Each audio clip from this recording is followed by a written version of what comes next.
মা ইয়ানতিকু আনিল হাওয়া ইন হুয়া ইল্লা ওয়াহয়ুন ইউহা। 27 পারা সূরা নাজমের 2 থেকে 4 নম্বর আয়াতে আমার আল্লাহ পাক বলছেন, আমার নবী নিজের থেকে মন গড়া বানোয়াট কোনো কথা তিনি বলেন না। যেটা বলেন সেটা আমার পক্ষ থেকে আদেশ, সেটা ওহী।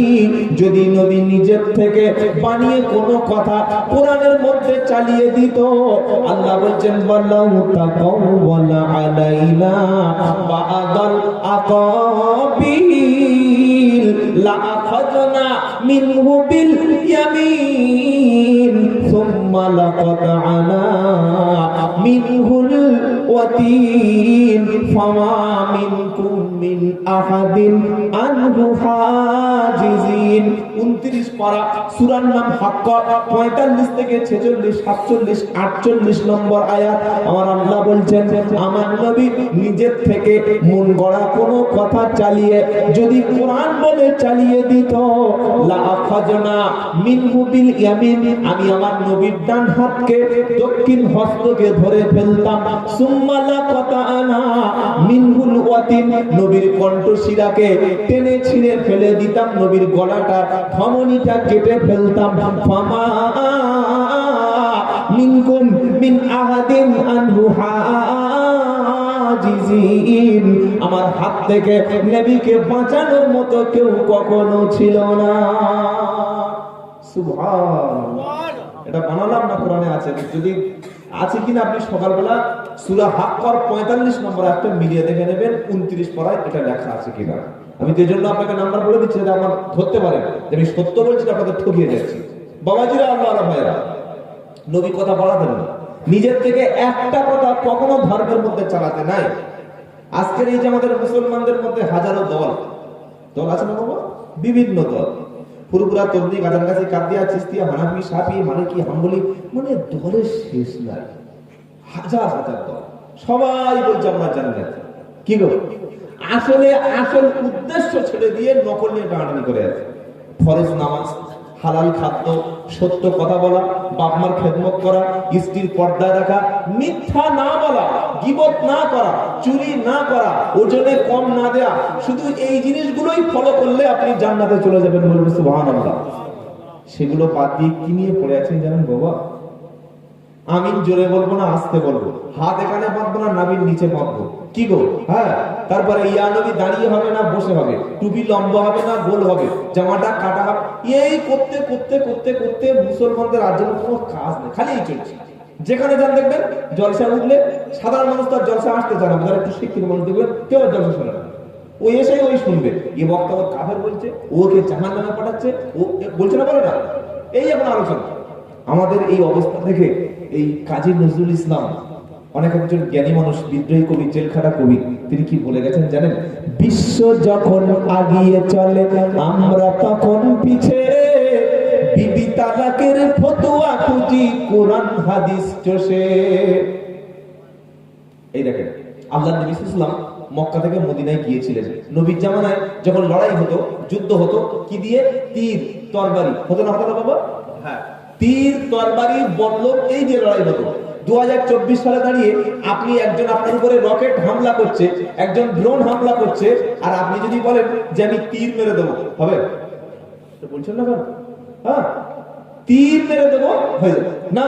তারা যখন নতুন নতুন অস্ত্র আবিষ্কার করছে, আমরা মুসলমান যদি বলি দোয়া করে দেবো ফিলিস্তিন জিতে যাবে, আপনি এখন বোকার স্বর্গে বাস করছেন। আমাদের নতুন কিছু সমাজকে দিতে হবে, নতুন কিছু আবিষ্কার করতে হবে।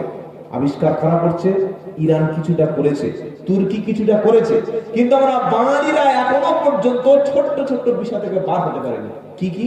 হাত এখানে না নাভির নিচে, ইয়া নবী হবে না হবে না, মরে গেলে খানা হবে না হবে না, নামাজে আমিন জোরে বলবো না আস্তে বলবো, দাড়িটা এতটা হবে না এই হবে, মাথায় টুপিটা, এই করতে করতে করতে করতে শেষ। অনুরোধ করে বলে যাচ্ছি, আর আমাদের হাতে সময় নেই, মোটেই সময় নেই। এই সমস্ত বিভ্রান্তমূলক কথা কোনো বক্তাকে বলতে দেবেন না। অনুরোধ করে বলছি, জাতিকে ঐক্য করার সময় এখন এসে গেছে। কি আমার কথা আপনার অসুবিধা হচ্ছে? অসুবিধা হলেও কিছু করার নেই, যেটা আমি সত্য সেটা বলি। কবি কাজী নজরুল ইসলাম বলছে, বিশ্ব যখন আগিয়ে চলে আমরা তখন পিছে, তালাকের ফতোয়া খুঁজি কোরআন হাদিস চষে। বউকে তালাক দিয়েছে রাত্রেবেলা ওই মাল খেয়ে, বাংলা মাল খেয়েছে, ভরট খেয়েছে, এবার বউকে তালাক দিয়েছে। 1 2 3 তালাক, তোর মায়ের তালাক, তোর মা পুরো সব শুধু তালাক দিয়েছে দিয়ে। এবার ইমাম সাহেবের নাম্বার ছিল, আসসালামু আলাইকুম। ওয়ালাইকুম আসসালাম। ইমাম সাহেব মনে হচ্ছে 12টার সময় ফোন করেছে, মানে মাটাকে মারা গেছে কি হলো, কিন্তু বউ যে 12টা বাজে দিয়েছে ইমাম সাহেব বুঝতে পারে ওই মাল খেয়ে দালা হবে। হুজুর দেখছে যে মানে এত খেয়েছে কথা বলতে পারছে না। বলছে তুমি কাল সকালে ফোন করার আমার ঘুমাচ্ছি বলে ফোন কেটে দিয়েছে। ও মাল খেলে তো ঘুমটা একটু ভালো হয়, এগুলো মাতালদের অভিজ্ঞতা। কি হ্যাঁ, সকাল 9টার সময় উঠে দেখছে লুঙ্গি কোমরে নাই, উঠে লুঙ্গি ঠিক করে গা পা ধুয়ে মসজিদে গিয়ে এবার হুজুরের পায়ের উপরে পড়ে হুজুর বাঁচান। কি হলো বাবা, কাঁদিস কেন? কি হলো, কি করেছিস, মারা করেছিস? না হুজুর সর্বনাশ করে দিয়ে আমাদের সেই মরিয়মের মা 3 ছেলের মাথা তালাক দিয়েছে। কি হবে বলেন? আমার বউ আমি ফিরিয়ে দিয়েছে, আমার মরিয়মের মা 3 ছেলের মা, যার সঙ্গে আজকের 32 বছর সংসার করেছি, আমি বাংলা মাল খেয়ে, বিয়ার খেয়ে, রাম খেয়ে তালাক দিয়েছিলাম, এখন ফেরত চাই। আচ্ছা বলুন, 3 বার যদি কেউ তালাক দিয়ে ফেলে মদ খেয়ে, স্ত্রী ফিরত আসবে? হ্যাঁ না বলুন, যদি আসবে বলুন আসবে, না তাহলে বলুন আসবে না, আসবে না। কোরআন কি বলছে?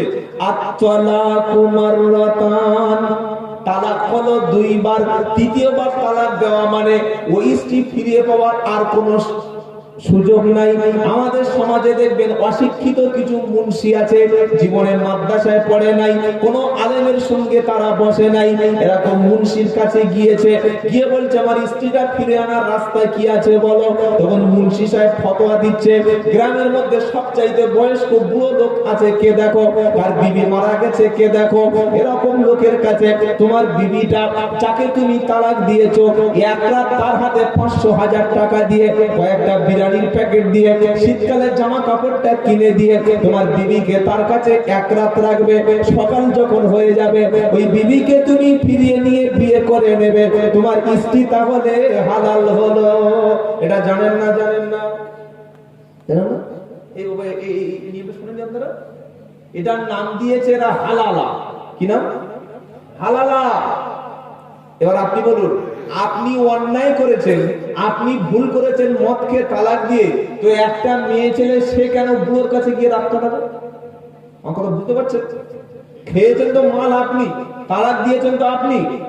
ইসলামে কিছু বলতে গেলে তো ভেবে বলতে হবে না, পড়াশোনা করে তো বলতে হবে, আন্দাজে তো বললে হবে না। তাহলে আপনি মাল খেয়ে তালাক দিচ্ছেন, আপনার বিবিকে একসঙ্গে 3 তালাক দিয়ে দিয়েছেন, আপনার বিবি তো অপরাধ করেনি, সে নির্দোষ। সে কেন বৃদ্ধ বয়সে কিংবা 3 ছেলের মা একটা বুড়োর কাছে গিয়ে রাত কাটাবে, তার কেন যাবে? প্রশ্ন উত্তর আছে? আল্লাহর নবী সাল্লাল্লাহু আলাইহি ওয়াসাল্লাম বলেছেন, যারা হালালা করায় আর যারা হালালা করে উভয়ের উপরে অভিসম্পাত লানত। ইমাম আবু হানিফা, আমরা যে ইমামের মানি, ওই ইমামের মাসলাক অনুযায়ী, তার কওল অনুযায়ী হালালা যারা করায় তারা ভাড়াটে ষাঁড়ের শব্দ প্রয়োগ করেছে আবু হানিফা। বলে তাহলে বউকে তালাক হয়ে গেলে কি ফিরে পাওয়ার কোনো রাস্তা নাই? ইসলাম আপনাকে বলেছে সুন্নাত সম্পর্কে তালাক দিতে, সুন্নাহ মতো 1 তালাক। কথাটা বলুন, যেটা বলুন, এটা 100-এর মধ্যে 99টা মানুষ জানে না যে 1 তালাক বলে পৃথিবীতে কি আছে। জিজ্ঞাসা করুন আমাদের, 1 তালাক, তালাকে সুন্নাত। যখন স্ত্রীর মাঝে মাঝে নাপাক হয়, মাসে নাপাকি অবস্থায় তালাক দিয়া গুনাহ। স্ত্রী যখন পাক আছে, 2 নাপাকের মাঝখানে যে পাক দিনগুলো থাকে, পাক অবস্থায় ঠান্ডা মাথায় স্ত্রীকে আপনি বললেন তোমাকে 1 তালাক। কথা ভালো করে শুনুন, এই 12:30 1টা বেজে গেছে বলে ভুলভাল শুনে বাড়ি চলে যাবেন না। 1 তালাক দিলেন, 1 তালাক দিলেন মানে ওই স্ত্রীকে ফিরিয়ে নেওয়ার রাস্তা খোলা আছে। 1 মাস হয়ে গেল, 1 মাস হয়ে গেল, 2 মাসও হয়ে গেল, আপনি আপনার স্ত্রীকে 3 মাস শেষ হয়ে যাওয়ার আগে আপনি তাকে বললেন দুজন সাক্ষীর সামনে রেখে যে আমি তোমাকে গ্রহণ করলাম, ব্যাস, আপনার স্ত্রী হালাল। আবার কিছুদিন পরে আবার ওই রকম একই প্রবলেম করছে, আবার স্ত্রীর পবিত্র অবস্থায় গিয়ে আর 1 তালাক দিলেন, তাহলে কটা হলো? যেটা বলেন 2টো তালাক দেওয়া মানে আপনার স্ত্রীকে 2 মাসের মধ্যে আপনি ফিরে নিতে পারলেন, তার মেয়াদ শেষ হয়ে যাওয়ার আগে ফিরে নিতে পারলেন, হয়ে গেল। কিন্তু যদি বলেন যে স্ত্রী আমার সঙ্গে কোনোভাবেই সম্ভব না, সে মিউচুয়াল করবেই না, সংসার করবেই না, তাকে আপনি 3য় মাসে বলে দিলেন 3 তালাক। এই 3 তালাক বলা মানে একজন মানুষের বিয়েটাকে জবাই করে দেওয়া, বিয়েকে কেটে ফেলা, বিয়ের সম্পর্কটা ছিঁড়ে দেওয়া, আর জীবনে কখনো বিয়ে সম্ভব না। তাহলে দিবেন যদি কোনোদিন এরকম ভুল করেন 1 তালাক, ওকে ফিরিয়ে নেওয়া যাবে। দিলেন 2 তালাক 2য় মাসে ফিরিয়ে নেওয়া যাবে। আর এই যে মাতাল যে কাজটা করেছে না, একসঙ্গে 1 2 3 বলেছে, ওই স্ত্রী কিয়ামত পর্যন্ত আর ফিরে পাওয়ার সম্ভাবনা নাই। একটাই রাস্তা আছে। রাস্তাটা কি? আনফরচুনেটলি আপনি যদি কোনোদিন মারা যান অথবা আপনি তালাক দিয়েছেন, আপনার স্ত্রী পৃথিবীর তালাকপ্রাপ্ত স্ত্রীর মতো অন্য কোনো পুরুষকে বিয়ে করে নিয়েছে, আরেকটা বিয়ে করেছে তালাক পেয়ে আপনার স্ত্রী। 2য় স্বামী যদি কোনোদিন মারা যায় বা 2য় স্বামী যদি আপনার মতো ভুল করে তালাক দেয়, ইদ্দত বা ডিউরেশন বা সময় শেষ করার পরে পৃথিবীর অন্যান্য পুরুষ যেমন বিয়ে করার অধিকার রাখে, আপনিও আপনার স্ত্রীকে তাহলে হালাল হিসেবে ফিরে পাবেন। শর্ত করে কিছু টাকা দেবো বাবা, তুমি রাত্রে থেকে সকালে ছেড়ে দাও, লুঙ্গি জামা দেবো ছেড়ে দাও, 5000 টাকা দিচ্ছে আমার বিবিকে তুমি হালালা করে দাও, এটা একেবারে চরম মূর্খতা, চরম কবিরা গুনাহ, আল্লাহ রাসূলের লানত। কিছু বুঝতে পেরেছেন না পারেন নাই? কিন্তু আমাদের সমাজে এই হালালা পদ্ধতি এখনো চলে আসছে। আল্লাহ আমাদের হেফাজত করুক, সেজন্য সকলে বলি আমিন। বাবাজিরা, আল্লাহওয়ালা ভাইরা, নবীকে যখন প্রশ্ন করা হলো নতুন চাঁদ, এবার নবীজি বলছেন, আল্লাহ নবীকে বলাচ্ছে, কি বলছে? কুল হিয়া মাওয়াকিতু লিন-নাসি ওয়াল হজ। নবী আপনি বলুন, তোমার আল্লাহ আসমানের যে চাঁদটা দিয়েছে, এটা টাইম ঠিক করার জন্য চিরস্থায়ী ক্যালেন্ডার হিসাবে তোমার আল্লাহ আসমানের চাঁদের একটা সিস্টেমের ব্যবস্থা করে দিয়েছে। সুবহানাল্লাহি ওয়া বিহামদিহি, সুবহানাল্লাহিল আযীম। বলুন নারে তাকবীর। বিনা পয়সার ক্যালেন্ডার কে দিয়েছে? আল্লাহ। বিনা পয়সার ক্যালেন্ডার দিয়েছে, তিনি হলেন আল্লাহ। তো যেটা আমি শুরু করেছিলাম, ইসলামের প্রথম কথাটা ছিল তোমাকে শিখতে হবে। একজন নবী ছিলেন না যে নবী পড়াশোনা করতেন না, আর কোন নবী দুনিয়ায় পড়াশোনা করেন। আপনি ভালো করে কথা রাখবেন, কোন নবী পৃথিবীর স্কুলে, পাঠশালা, মাদ্রাসা, মক্তবে, পৃথিবীর কোন এডুকেশন শিক্ষার কোন সিস্টেম থেকে নবীরা নেননি। কারণ নবীরা হচ্ছে আল্লাহর স্পেশাল বান্দা। আপনি যদি মনে করেন যে আমি একটা পীর হবো, এটা হওয়া সম্ভব অসম্ভব না। আপনি যদি মনে করেন মুফতি হবো, হতে পারেন। আপনি যদি মনে করেন একজন ইমাম সাহেব হবো, হওয়া সম্ভব। আপনি যদি মনে করেন আমি ওই মুহাম্মদ সাল্লাল্লাহু আলাইহি ওয়াসাল্লাম না হতে পারি, ঈসা নবীর মতো একটা নবী হবো, দাউদ নবীর মতো একটা নবী হয়তো হতে পারবো, এই কথাটা বলাই হারাম। শুনতে পেলেন? কি পৃথিবীতে কেউ কোনোদিন নবী হতে, নবী আল্লাহর পক্ষ থেকে সিলেক্ট হয়। পীর আমল করলে হতে পারে, হালাল খাদ্যকে সত্য বললে, তাকওয়া অর্জন করলে পীর হওয়া যায়, ওলি হওয়া যায়, হাফেজ হওয়া যায়, কুতুব হওয়া যায়, যায় না? যায় না? যায়। কিন্তু নবী পৃথিবীর কোন মানুষ হতে পারবে না, আল্লাহ যাকে পাঠাবেন। আর আমাদের নবী হলেন শেষ নবী। কি বল? মা কানা মুহাম্মাদুন আবা আহাদিন মিন রিজালিকুম ওয়ালাকিন রাসূলুল্লাহি ওয়া খাতামান নবিয়্যিন।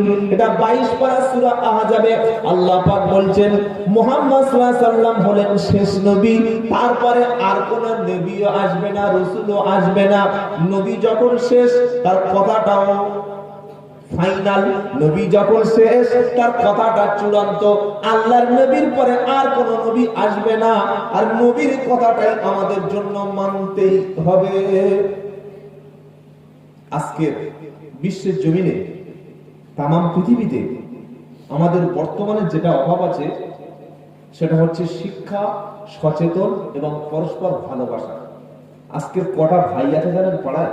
4 ভাই, ভাইয়ের সঙ্গে কথা বলে না, বাপ বেটার সঙ্গে কথা বলে না, মা মেয়ের সঙ্গে কথা হয় না, ছেলে ভাইয়ের সঙ্গে কথা হয় না। এবং আছে না নাই? যদি বলুন। অথচ আমরা ইমাম সাহেব দেখলে, মুফতি সাহেব দেখলে, পীর সাহেব দেখলে, বড় একটা বক্তা দেখলে ছুটে গিয়ে বুকে মিলিয়ে। মনে রেখে দেবেন, আল্লাহর নবী বলেন পরস্পর 3 দিনের বেশি কথা বন্ধ রাখা জায়েজ না। কোন মুসলমান যেন ঝগড়া হওয়ার পরে 3 দিনের বেশি কথা বন্ধ রাখে না। যদি ওই অবস্থায় মারা যায় তার জায়গাটা হতে পারে জাহান্নাম। সেজন্য আমাদের যদি ঝগড়া হয়, অশান্তি হয়, মারামারি হয়, আমি বড় কথা বলেছি, আমি ভুল করেছি, আমি ক্ষমতা ছিল যা কিছু তাই বলেছি, যখন বুঝতে পারলাম ভুল, সাথে সাথে আমি তার কাছে ক্ষমা চেয়ে নেব। বলুন ইনশাআল্লাহ, বলুন ইনশাআল্লাহ। যদি ওই ব্যক্তি আমাকে ক্ষমা না করে, আমার আল্লাহ কখনো ক্ষমা করবেন না। যদি আমার শাশুড়ি আমাকে না ক্ষমা করে, আমার পুত্রবধূ আমাকে ক্ষমা না করে, আমার বড় ভাই আমাকে না ক্ষমা করে, আমার মেজো ভাই আমাকে না ক্ষমা করে, অমুক ব্যক্তিকে বড় কথা বলে কাঁদিয়েছিলাম, সে যদি আমাকে ক্ষমা না করে, আমার আল্লাহ কখনো ক্ষমা করবেন না। নামাজ কাজা করেছেন, রোজা ছেড়ে গেছে, হয়তো ঠিকমতো দান সৎকার করেননি, আল্লাহ ইচ্ছা করলে ক্ষমা করে দিতে পারেন। কিন্তু মানুষের অধিকার নষ্ট করেছেন, মানুষের খেয়ে ফাঁকি দিয়েছেন, মানুষের জমি কেড়ে নিয়েছেন, মানুষের জায়গা জবরদখল করে এখন বিশাল দুতলা ঘর বেঁধে দিয়েছেন, বিশাল বিল্ডিং করে দিয়েছেন, মানুষের জায়গায় আপনি পুকুর কেটেছেন, মানুষের জায়গায় আপনি দোকান বেঁধে দিয়েছেন। মনে করছেন তো দুর্বল, ওর তো বিচার করার কেউ নেই, ওর তো ভোট নাই, ওর প্রতি থানার কোনো অফিসারের সঙ্গে যোগাযোগ নেই, যা খুশি তাই করবো। আল্লাহ বলে একজন আছে না নেই? জোরে বলুন, আছে? আল্লাহকে ভয় করুন। চলুন আলোচনা শুরু করি। 5 শ্রেণীর মানুষকে আল্লাহ কোরআনে বলেছেন, 5 শ্রেণীর মানুষকে কিয়ামতের দিন কোনো ভয় নাই, কোনো চিন্তা নাই। একবার জোরে বলুন সুবহানাল্লাহ। কটা শ্রেণী বললাম বাবা? 5। এই 5 শ্রেণীর মধ্যে একটা শ্রেণী হবো ইনশাআল্লাহ। নাম্বার 1, পারা নাম্বার 1, পৃষ্ঠা নাম্বার 8, লাইন নাম্বার 1, আয়াত নাম্বার 38। কাদের কাদের কিয়ামতের দিন কোনো ভয় আর টেনশন নাই, খালি একটু শুনে নেন অল্প দু কথার মধ্যে। প্রথম হলো আল্লাহ বলছেন যে আমি আল্লাহর ওয়াদা, যেদিন কিয়ামত হবে, বিচার হবে, ফয়সালা হবে, সেদিন কেউ কারোর কোনো কাজে আসবে না। আজকে আপনি অসুস্থ হন, আপনার ছেলেরা দেখুক, ভাই দেখবে, ভাই না দেখলে মা দেখবে, মা না দেখলে বাপ দেখবে। যদি সব তাড়িয়ে দেয়, গ্রামের কেউ আপনার পাশে থাকবে, থাকবে না? থাকবে তো। আর কিয়ামতের দিন, কিয়ামতের দিন দৃশ্যটা উল্টো হবে। সর্বপ্রথমে কাছের লোক আপনার দূরে সরে যাবে। দুনিয়ায় বিপদে পড়লে কাছের লোক ছুটে আসে, আর আখিরাতে কাছের লোকগুলো আপনার কাছ থেকে দূরে সরে যাবে। কে কে যাবে শুনবেন? ইয়াউমা ইয়াফিরুল মারউ মিন আখিহি, খালি গুনবেন। 1 নাম্বার, ইয়াউমা ইয়াফিরুল মারউ মিন আখিহি, ভাই চলে গেল। ওয়া উম্মিহি, মা পালিয়ে গেল। ওয়া আবিহি, বাপ পালিয়ে চলে গেল। ওয়া সাহিবাতিহি, স্ত্রী সেদিন পালিয়ে চলে যাবে। ওয়া বানিহি, নিজের কলিজার টুকরা জন্ম দেওয়া সন্তান সেদিন দূরে পালিয়ে যাবে। কজন গেল? জোরে বলেন। প্রথম গেল মা, ভাই, দ্বিতীয় গেল মা, তৃতীয় গেল বাপ, চতুর্থ গেল স্ত্রী, 5 নম্বর গেল সন্তান। এই 5টা যখন চলে গেল, এবার বলো পাশে কে থাকবে? ইমাম সাহেব থাকবে? ইমাম সাহেব থাকবে তো? বক্তা থাকবে, জামাই থাকবে, আপনার শ্বশুর থাকবে, শ্বশুর শাশুড়ি, কেউ সেদিন পাশে থাকবে না। আর আল্লাহ বলছে, বললো যে যেটা বললেন এটা কোরআন শরীফের কোথায় পাবো? পারা নাম্বার 30, পৃষ্ঠা নাম্বার, সূরার নাম আবাসা, 3 থেকে 6 নম্বর লাইনে, 34 থেকে 38 নম্বর আয়াত, সূরার নাম আবাসা। আল্লাহ বলছেন, ভাই যেদিন চলে যাবে পালিয়ে, মা যেদিন পালিয়ে চলে যাবে, বাপ যেদিন পালিয়ে চলে যাবে, স্ত্রী যেদিন পরিচয় দেবে না, সন্তান যেদিন বাপ বলে পরিচয় তোমার দেবে না, সেদিন 5 শ্রেণীর ব্যক্তিকে আমি আল্লাহ বললাম কোনো ভয় রাখবো না। জোরে বলো সুবহানাল্লাহ। বললে হুজুর কারা কারা? তো কোরআন প্রথম শোনাচ্ছে, ফামাউতাবিয়া হুদায়া ফালা খাউফুন আলাইহিম ওয়ালা হুম ইয়াহজানুন। প্রথম পারা সূরা বাকারার 38 নম্বর আয়াতে আল্লাহ পাক বলছে, যে ব্যক্তি পবিত্র কোরআনকে বুকের সঙ্গে বেঁধে নেবে, কোরআনকে বুঝবে, কোরআন পড়বে, কোরআনে যেগুলো লেখা আছে সব কথাগুলোর উপরে বিশ্বাস করবে, হালালকে হালাল বলে মেনে নেবে, হারামকে হারাম বলে ছেড়ে দেবে, আমি আল্লাহ যেগুলো ফরজ করেছি সেগুলো মেনে নেবে, যেগুলো ছাড়তে বলেছি তওবা করে ছেড়ে দেবে, পুরো কোরআনটার অনুযায়ী জীবন যাপন করবে যারা, দুনিয়াতে ভয় নাই, আর কোরআন ওয়ালাদের আখিরাতে চিন্তা নাই। সুবহানাল্লাহ বলার দরকার ছিল? থাক, সামনে রবিবারের দিকে একবার বলবে, যদি বলুন না সুবহানাল্লাহ। কাদের ভয় নেই বাবা? কোরআন ওয়ালাদের। বড় পীর আব্দুল কাদের জিলানী, খাজা মঈনুদ্দিন চিশতি রহমাতুল্লাহ আলাইহি, নিজামুদ্দিন আউলিয়া রহমাতুল্লাহ আলাইহি, বসিরহাট আল্লামা রুহুল আমিন রহমাতুল্লাহ আলাইহি, ফুরবার আবু বকর সিদ্দিক রহমাতুল্লাহ, এদের এত সম্মান, এত ভালোবাসা, এত মর্যাদা কেন? আবু বকর সিদ্দিক, ওমর ফারুক, উসমান, হযরত আলী, আবু মুসা আশআরী, রিদওয়ানুল্লাহ, এত সাহাবারা, এদের এত মর্যাদা কেন? একটাই কারণ হলো তারা কোরআনকে পরিপূর্ণভাবে পূর্ণাঙ্গ রূপে বুঝে পড়ে আমল করেছিলেন। তাদের সম্মান আকাশ চুম্বি, জোরে বলুন সুবহানাল্লাহ।